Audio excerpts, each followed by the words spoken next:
एक जंगल में एक हाथी और एक बकरी रहते थे। दोनों बहुत पक्के दोस्त थे। दोनों साथ में मिलकर हर दिन खाने की तलाश करते और साथ में ही खाते थे। एक दिन दोनों खाने की तलाश में अपने जंगल से बहुत दूर निकल गए। वहां उन्हें एक तालाब दिखाई दिया। उसी तालाब के किनारे एक बेर का पेड़ था। बेर का पेड़ देखकर हाथी और बकरी बहुत खुश हुए। वो दोनों बेर के पेड़ के पास गए। फिर हाथी ने अपनी सूंड से बेर के पेड़ को जोर से हिलाया और जमीन पर ढेर सारे पके हुए बेर गिरने लगे।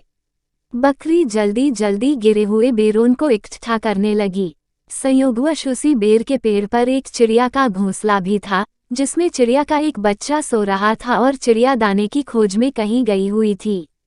बेर का पेड़ जोर से हिलाने के कारण चिड़िया का बच्चा घोंसले से बाहर तालाब में गिर पड़ा और डूबने लगा।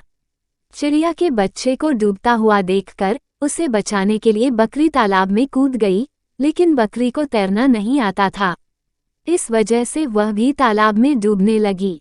बकरी को डूबता हुआ देखकर हाथी भी तालाब में कूद गया और उसने चिड़िया के बच्चे और बकरी दोनों को डूबने से बचा लिया। इतने में चिड़िया भी वहां पर आ गई थी और वो अपने बच्चे को सही सलामत देखकर बहुत खुश हुई। उसने हाथी और बकरी को इसी तालाब और बेर के पेड़ के पास रहने के लिए कहा। तब से हाथी और बकरी भी चिड़िया के साथ उस बेर के पेड़ के नीचे रहने लगे। कुछ ही दिनों में चिड़िया का बच्चा बड़ा हो गया। चिड़िया अपने बच्चे के साथ जंगल में घूम कर आती थी और हाथी और बकरी को जंगल में किस पेड़ पर फल लगे हैं इसकी जानकारी देती थी।